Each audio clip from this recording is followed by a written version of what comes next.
నేతల్లో deputy chief minister ర్యాంకులో ఉండి ఆ అధికార హోదాలో ఉన్న పవన్ కళ్యాణ్ గారికి తెలుగు సినిమా ఇండస్ట్రీలో పుట్టి పెరిగిన వ్యక్తి. వాళ్లే ఒక ఇండస్ట్రీ, ఇక్కడ ఒక సెపరేట్ ఇండస్ట్రీ లాగా.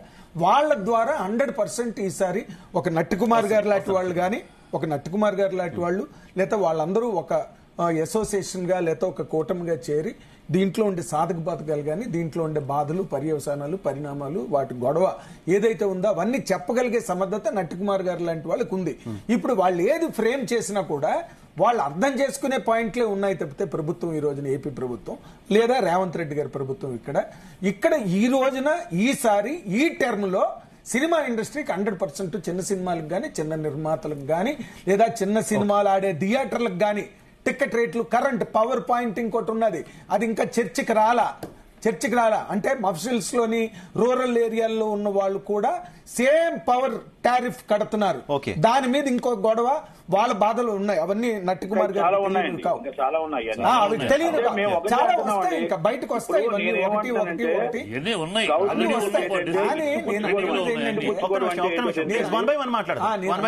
అంటున్నది ఏంటంటే ఇక్కడ ఎవరు కూడా సినిమా ఇండస్ట్రీ మీద అవగాహన లేకుండాను, రాజకీయాలు, ప్రభుత్వాలు, వాటి ధోరణులు, వాటి పాలసీల మీద అవగాహన లేకుండా ఇక్కడ ఎవరు కూర్చుని మాట్లాడట్లే. We're directly from the media. మేము ఉదయం లేచిన దగ్గర నుంచి ఏం జరుగుతున్నది, ఎవరేం చేస్తున్నారో అన్నిటి మీద మాకు క్షుణ్ణమైన అవగాహన, పరిశీలన ఉంటాయి. ఈ రోజున ఎందుకు మాట్లాడుతున్నాము, ఎన్టీ రామారావు ఉన్నప్పుడు కానీ, లేకపోతే ఎన్టీ రామారావు గారి తాలూకా టోటల్ ఇన్ఛార్జ్షిప్ తీసుకున్న చంద్రబాబు నాయుడు గారు కానీ, అంతకుముందు ఉన్న చెన్నారెడ్డి గారు కానీ, సినిమా ఇండస్ట్రీ కావాల్సింది ఏ రోజున వాళ్ళు కాదనలా, ఏది కావాలంటే చేశారు. చిట్టిబాబు ఒక్క నిమిషం, నట్టికుమార్ గారు వస్తున్నా మీ దగ్గరికి. చిట్టిబాబు గారు, ఇప్పుడు దుర్గేష్ కూడా మినిస్టర్, పవన్ కళ్యాణ్ దుర్గేష్ కూడా ప్రొడ్యూసర్.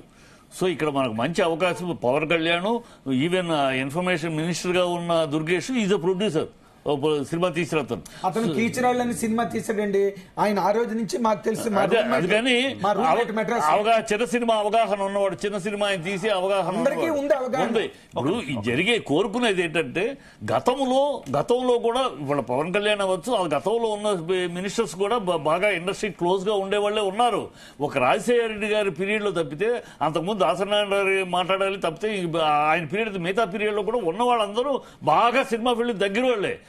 మన పవన్ కళ్యాణ్ సినిమా నుంచి ఫీల్డ్ నుంచి వచ్చినాడు, మిగతా వాళ్ళు కూడా సినిమా ఫీల్డ్ దగ్గర వాళ్ళే.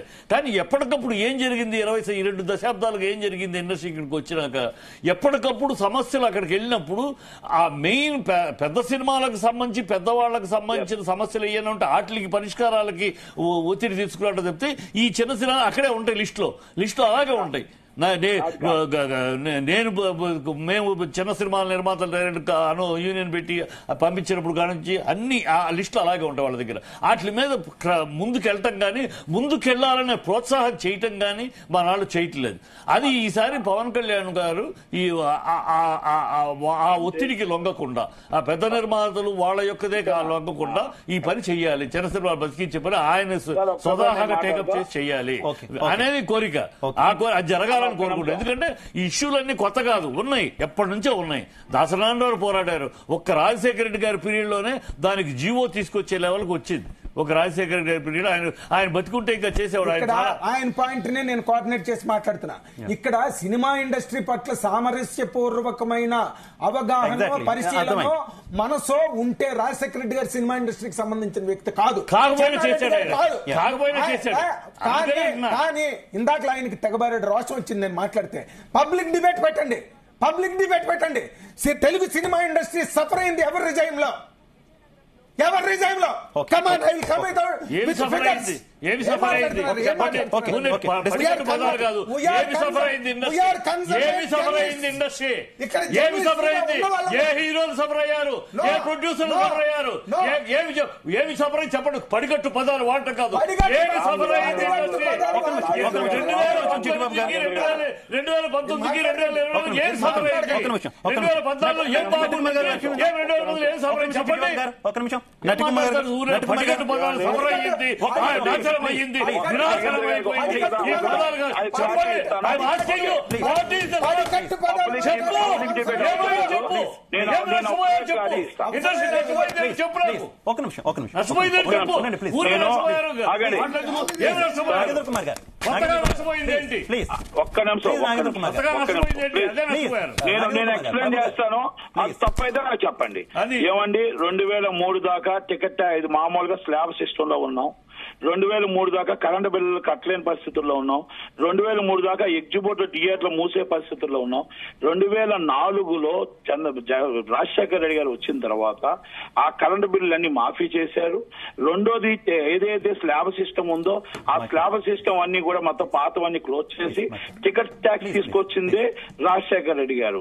రాజశేఖర రెడ్డి గారి టైంలో ఈ రోజు 160 జీవో ఇరుగట్టులో విశాఖపట్నంలో 325 ఎకరాలు ఇచ్చి ఆ 325 ఎకరాలు కూడా 20 రూపాయలకు తీసుకోండి అంటే ఆ రోజు ఎక్కువైందని అన్నాం. ఇది రాజశేఖర రెడ్డి గారి యుగమే. ఇంకొకటి ఈ రోజు చిత్రపూర్ కాలనీ ఇంతమంది కొన్ని నడుస్తున్నారంటే ఓడాకి ట్యాక్స్ ఫ్రీ రిజిస్ట్రేషన్ చేసింది, ఓడా ఫీజు తీసేసింది అది రాజశేఖర రెడ్డి గారే. ఇది ఒక్కటి మాత్రం వాస్తవం అండి. ఇండస్ట్రీకి ఏమైనా మంచి జరిగింది అంటే అది రాజశేఖర రెడ్డి గారి దాంట్లో జరిగింది. 2019లో మళ్ళా జగన్మోహన్ రెడ్డి గారి దాంట్లో నాశనం అయిపోయాం, అన్యాయం అయిపోయాం. అన్యాయం జరిగింది అడుగుతున్నారు కదా నట్టుకుమార్ గారు. అసలు అన్యాయం ఏం జరిగింది? ఏం జరగలేదు. ఇంకా జగన్మోహన్ రెడ్డి హయాంలోనే ఇండస్ట్రీకి మేలు జరిగింది అంటున్నారు చిట్టిబాబు గారు. అమ్మని చెప్పారా? 35 రూపాయల టికెట్ అమ్మని చెప్పారా? ఎవరిని చూసారని ఇండస్ట్రీని పట్టించుకున్నారా? ఇండస్ట్రీని ఎక్కడ ఎవరైనా పట్టించుకున్నాడు? ఆయన పాతానికి కృష్ణమూర్తిని పెట్టుకున్నట్టు ఒక ఎఫ్డీసీ చైర్మన్ గా తిట్లు పురాణం తప్ప ఏమైనా వచ్చిందా? ఒక రోజా పురాణం తప్ప ఏమైనా వచ్చిందా?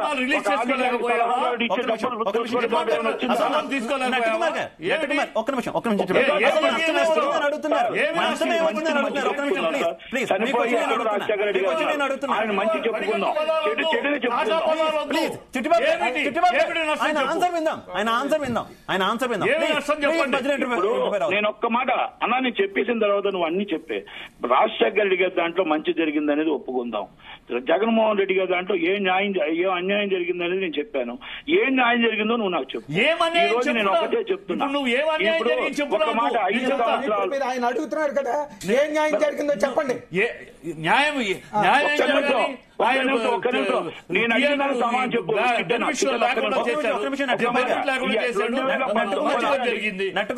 ఇష్టం వచ్చినట్టు రేట్లు పెంచుకోకుండా 100 కోట్లు నిజంగా సినిమా ఖర్చు పెట్టిన వాళ్ళకి 100 రేట్లు పెంచడానికి ఒప్పుకున్నాడు. It is good. నువ్వు ప్రతి సినిమాకి ఇష్టం వచ్చాడు మీరు రేట్లు ఖర్చు పెట్టేసేసి అధ్వానం ఖర్చు పెట్టి మద్దతు చేశాడు. 100 కోట్లలో సినిమా ఖర్చు పెడితే 100 కోట్లు ఇస్తాను. 4 సినిమాలు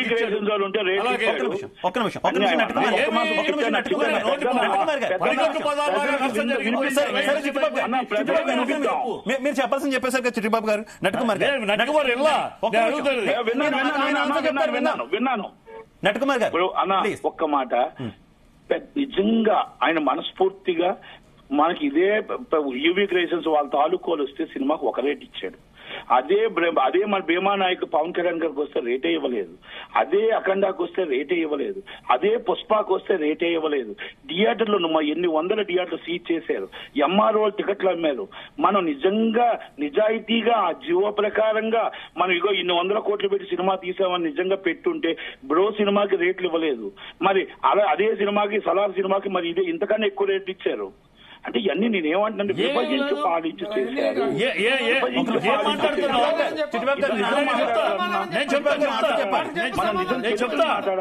నీకు తెలియదన్నా చెప్పు. ఏ సినిమాకి ఇవ్వాలా? 100 కోట్లు బడ్జెట్ చెప్పిన సినిమాలకి ఏ సినిమాలకి ఇవ్వాలా? అన్ని సినిమాలకి ఇచ్చారు. వీళ్ళు అఖండ అసలు అడగలేదు. అఖండ అడగకుండా రిలీజ్ చేసుకున్నారు. పుష్ప అడగలేదు, అయినా సూపర్ హిట్ అయినాయి. అవి సెన్సేషనల్ హిట్ అయినాయి. వాళ్ళు అడగకుండానే వాళ్ళే అడగరా? వాళ్ళ అఖండ అడిగితే ఏమన్నారా? నిదానంగా ప్రేక్షకులకు చెప్తాం. కాదు, అఖండ అడిగితే ఏమన్నారా? పుష్పాన్ని అడిగితే ఎవరన్నారు? నాగార్జున సినిమా కూడా రిలీజ్ అయింది, సక్సెస్ అయింది. వాళ్ళు అడగరా? ఇప్పుడు మీరు వైఎస్ఆర్సీపీ అధికార కాంగ్రెస్ వైఎస్ఆర్సీపీ అధికార ప్రతినిధిలాగా మాట్లాడుతున్నారు. సినిమా ఇండస్ట్రీ నిజాయితీగా మాట్లాడుతున్నా. అధికారంలో ఎవరొస్తే వాళ్ళకి తొత్తులుగా మాట్లాడారు.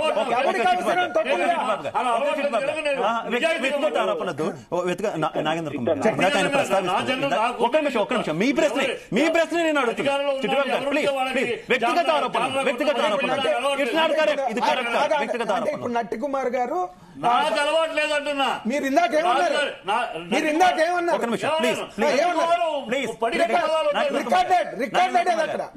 ఏమన్నారు అక్కడ మీరు? నట్టి కుమార్ గారు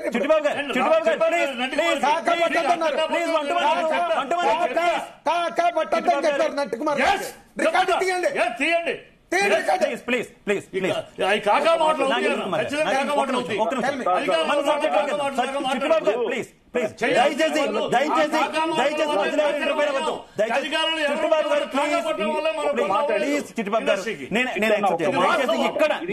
వ్యక్తిగత ఆరోపణలు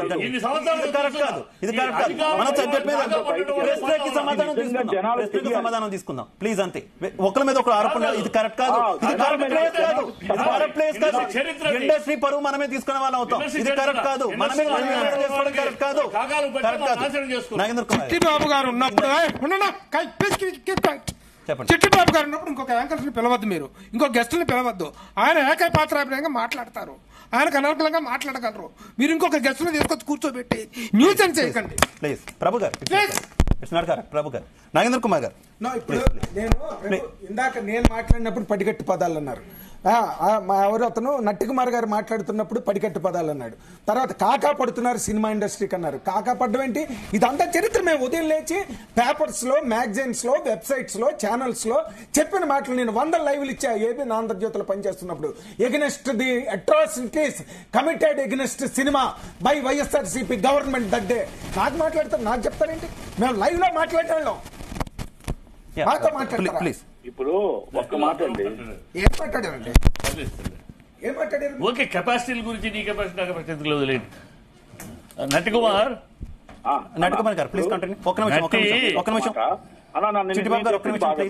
నేను చెప్పిన 2014లో మేము భయం అంతా ఏంటంటే 2014లో చంద్రబాబు నాయుడు గారి గవర్నమెంట్ వచ్చేటప్పుడు, ఇక్కడ కేసీఆర్ గారి గవర్నమెంట్ వచ్చేటప్పుడు మా సినిమా వాళ్ళే కొంతమంది వెళ్ళి అక్కడ కొంత ఇక్కడ కొంత పార్ట్ ఆఫ్ ది డెవలపింగ్, కొత్త రాష్ట్రం కదా డెవలప్ చేద్దామంటే కొన్నాళ్ళు ఎగండని కేసీఆర్ గారికి భయపడి అక్కడ చంద్రబాబు నాయుడు గారిని ఒప్పించడం వాస్తవం. ఆయన మంచితనంతో ఒప్పుకోవడం వాస్తవం. అలాగే మళ్ళా తప్పు జరుగుతుందేమో అని ఒక భయంతో నేను వెళ్ళిన దాని మీద భయపడ్డాం వాస్తవం. అయితే ఆ తర్వాత జరిగిపోయిన తర్వాత 2019లో యథాతిథి పదాస్థితి అని విశాఖపట్నం డెవలప్ కాలేదు. ఆ ఇటుగట్లో ఉన్న స్థలం అలాగే ఉంది. ఎక్కడా కూడా ఏది కూడా ఇండస్ట్రీ అనేది చిన్నది కూడా డెవలపింగ్. మీరు ఇప్పుడు డెవలపింగ్ అంటే మాట్లాడితే రేట్లు కాదు, అక్కడ షూటింగ్ ఇవ్వాలి, అక్కడ ఇన్ఫ్రాస్ట్రక్చర్ ఇవ్వాలి, అక్కడ అవుతుందండి ఎంప్లాయ్మెంట్ ఉండాలి. ఆ ఎంప్లాయ్మెంట్ వచ్చి మన 68% అక్కడ ఉన్న ప్రజలు మనకి ఇన్కమ్ ఇస్తున్నారు. ఆ ఇన్కమ్ ఇస్తున్నప్పుడు గవర్నమెంట్ మన ట్యాక్స్ కట్టాలి. ఈ ఎలాంటి స్టూడియోలు కట్టాలి. ఇవన్నీ డెవలపింగ్ 32% ఇన్ తెలంగాణ, 68% ఆంధ్రప్రదేశ్. అది డెవలపింగ్ చేయడానికి జగన్మోహన్ రెడ్డి గారు ఏమైనా ముందుకెళ్ళారా?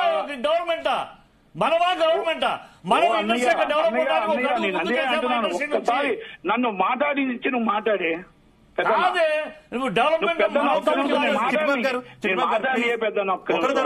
ప్లీజ్. ఇప్పుడు నేనేమంటానంటే సార్, మా పెద్ద ఒక 2 నిమిషాలు నేను మాట్లాడి నేను ఆగుతాను. ఇప్పుడు నేనేమంటున్నానంటే ఇది గవర్నమెంట్ తప్ప సినిమా వాళ్ళు తప్ప అంటే సినిమా వాళ్ళు తప్ప కొంత ఉంటే, మన వాళ్ళు తప్ప పెద్దవాళ్ళు తప్ప కొంత ఉంటే అక్కడ గవర్నమెంట్ తప్పు కొంత ఉంది. గవర్నమెంట్ ఏంటంటే ఆ రోజు చంద్రబాబు నాయుడు గారు నమ్మారు. ఓకే కొత్త రాష్ట్రం కదా మన వెంటనే వచ్చేస్తే బాగోదేమో, అడగడం బాగోదేమో, కొంచెం టైం తీసుకుందామని ఆయన ఆగారు. ఆయన ఆగిన తర్వాత ఓకే ఆ డెవలపింగ్ అవ్వాలి. తర్వాత డెవలపింగ్ అనేది జగన్మోహన్ రెడ్డి గారికి వస్తే ఒక్క రోజున ఎఫ్డీసీ చైర్మన్ మీటింగ్ పెట్టాడు, జాయింట్ కమిటీ మీటింగ్. ఒక్క రోజున ఎఫ్డీసీ కమిషనర్ విజయ్ కుమార్ రెడ్డి గారు మీటింగ్ పెట్టారా? ఎవరిని పిలాలి, ఎవరిని కూర్చోబెట్టి అవమానించాలనే చూశాడు తప్ప, ఒక్క మాట ఎవరిని అవమానించాలనే చూశాడు తప్ప ఏమైనా విశాఖపట్నంలో ఒక పునాది తీశాడు? అన్న ఒక్క నిమిషం, నేను అయిపోయిన తర్వాత నువ్వు అన్ని ప్రశ్నలు సమాధానం చెప్తాను. ఒక పునాది వేసాడా, ఒక స్టోన్ వేసారా? ఈ రోజు ఇండస్ట్రీ అనేది ఈ రోజు ఇన్ఫ్రాస్ట్రక్చర్ ఎవరైనా పెట్టారా? ఒక్క షూటింగ్ జరుగుతుందా? అక్కడ ఎవరైనా ఎంప్లాయ్మెంట్ ఉన్నారా? ఒక్కసారి ఇవన్నీ కూడా జగన్మోహన్ రెడ్డి గారి దాంట్లో తప్పు కాదా? అంటే నేను ఏ గవర్నమెంట్ అని నేను అనట్లే, ఇవన్నీ జరిగినవి. మా సినిమా తప్పు ఉంది, సినిమా పెద్దలు తప్పు లేదు అని నేను అనట్లేదు, ఇక్కడ తప్పు జరిగింది. కనుక ఇప్పుడు ఏమంటున్నాం, చిన్న మాట, ఇప్పుడు ఏమంటున్నాం అంటే గతం గత, ఇప్పుడు గవర్నమెంట్ వచ్చింది, పవన్ కళ్యాణ్ గారికి అన్ని తెలుసు, చంద్రబాబు గారికి అన్ని తెలుసు, లోకేష్ గారికి ఇంకా తెలుసు, అక్కడ భరత్ గారికి ఇంకా తెలుసు. కనుక Andhra Pradesh in developing and film field మొత్తం ఎంప్లాయ్మెంట్ పెరగాలి, ఇన్ఫ్రాస్ట్రక్చర్ పెరగాలి, అక్కడ రెగ్యులర్ గా అక్కడ షూటింగ్లు జరగాలి, ఇక్కడ షూటింగ్లు జరగాలి. దానికోసం అందరం ప్రయత్నం చేద్దాం, అందరం కష్టపడదాం, అందరూ అర్థం చేసుకుంటారు. కాబట్టి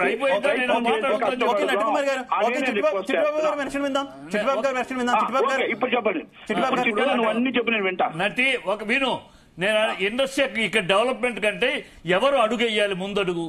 మనం ఇక్కడ ఆంధ్ర ప్రేక్షకులు ఇస్తున్న డబ్బుని మనం తింటున్నాం. మనం తినే ముద్దలో ప్రతి ముద్దలో కొంత సగభాగం పైగా ఆంధ్ర ప్రేక్షకులది. మనకు ఆ విశ్వాసం ఉండాలి. అక్కడ ఇండస్ట్రీ డెవలప్ అవ్వాలి, అక్కడ ఒక ఇండస్ట్రీ పుట్టాలి అంటే మనం ప్రయత్నం చేయాలా, గవర్నమెంట్ చేయాలా? మనం ముందుకెళ్తే ఆనాడు రామారావు గారు, అక్కడ నాగేశ్వరరావు గారు ఇక్కడే హైదరాబాద్ లో షూటింగ్ చేస్తామని వాళ్ళు ముందు అడుగేస్తే ఒక దశాబ్దం తర్వాత చెన్నారెడ్డి గారు చేయి అలా మనం ఏమైనా వెళ్తున్నామా? మన హీరో ఒక సినిమా ఇక్కడ, ఒక సినిమా అక్కడ షూటింగ్ చేస్తామని నిర్ణయాలు తీసుకున్నారా? మనం అక్కడికి వెళ్ళడానికి ప్రయత్నాలు చేస్తున్నామా? మనం స్టూడియోలకి చోట్లు ఇస్తే ఇండస్ట్రీ రాదు. అక్కడికి స్టూడియోలకి వర్కర్స్ 24 గతంలో చేసి తప్పది. చెన్నై నుంచి హైదరాబాద్ వచ్చినప్పుడు వర్కర్స్ కి 24 క్రాఫ్ట్స్ కి స్థలాలు ఇవ్వకుండా ఉన్న వాళ్ళకి ఇచ్చారు. అదే అందుకనే 1.5 దశాబ్దం పట్టింది. ఇవాళ అక్కడ 2 బెడ్రూమ్ హౌస్ వర్కర్స్ కి ఎఫ్టీసీ ఈసారి 24 క్రాఫ్ట్స్ వాళ్ళకి ఇస్తే ఉండటానికి చోటు ముందుంటే ఇక్కడ అనేక మంది పని లేని వాళ్ళందరూ కూడా అక్కడికి వస్తారు. అక్కడ హీరోలు సినిమాలు మొదలవుతూ ఉంటే మిగతా సినిమాలు షూటింగ్లు జరుగుతూ ఉంటాయి. అక్కడ లోకల్ టాలెంట్ వస్తుంది. ఇవన్నీ ప్రయత్నాలు ఎవరు చేయాలి? మనం చేయాలా, ప్రభుత్వం చేయాలా? 2,800 కోట్లు మా సినిమా ఫీల్డ్ నుంచి ఆదాయం. ఈ 2,800 కోట్ల కోసం మన వెనకాల ఇండస్ట్రీ పడుతుందా? మనం పడాలా ఇండస్ట్రీకి? మన తెలుగు ఇండస్ట్రీలో ఇక్కడ లోకల్ టాలెంట్ వాడుకోవాలి. మనం ఒక్క అడుగు వేసామో చెప్పు, మన ప్రొడ్యూసర్ల నుంచి మన ఇండస్ట్రీ ఒక్క అడుగు ఇలాగ ఇండస్ట్రీ డెవలప్ అవడానికి మా ప్రణాళిక ఇది వచ్చి అడిగామా, వెళ్ళామా? రైట్. ఓకే చిట్టిబాబు గారు, నటకుమార్ గారు చివరిగా ఏం చెప్తారు? నటకుమార్ గారు చివరిగా ఏం చెప్తారు? చిట్టిబాబు గారు ఒక్క నిమిషం చిట్టిబాబు గారు. నేను చివరగా ఒక్కటి గత 14 ఏళ్ళు సీఎం గా ఉన్న చిట్టిబాబు గారు ప్లీజ్, చిట్టిబాబు గారు ప్లీజ్. అక్షరాల మనం సినిమా నుంచి ఎంత పోరాటం చేయాలో 50% షూటింగ్ అక్కడ, 50% షూటింగ్ ఇక్కడ, ప్రతి సినిమా జరగాలి. ఎందుకంటే అక్కడ ఇన్ఫ్రాస్ట్రక్చర్ పెరగాలి, ఎంప్లాయ్మెంట్ పెరగాలి. ఆ ఎంప్లాయ్మెంట్ లో ఎంప్లాయీస్ కి అక్కడ మన ఇల్లు పెట్టాలి. ఇది వాస్తవం. అన్ని కూడా మనం చేయాల్సిన బాధ్యత ఉంది. కాబట్టి మనం ఎంత ప్రయత్నం చేయాలో గవర్నమెంట్ కూడా చేయాలి. అందుకే FDC chairman, FDC chairman, FDC commissioner very important. Cinematography minister is very important. ఎందుకంటే మన అందరికీ తెలిసిన వ్యక్తులే కాబట్టి మనందరం దగ్గరుండి కోఆర్డినేట్ చేసి ఆంధ్రప్రదేశ్ ని రాష్ట్రంలో కాపాడుకుందాం, సినీ ఇండస్ట్రీని కాపాడుకుందాం. 2 రాష్ట్రాల్లో అందరూ మన సినిమాలు చేసే విధంగా నిలబెట్టుకుందాం.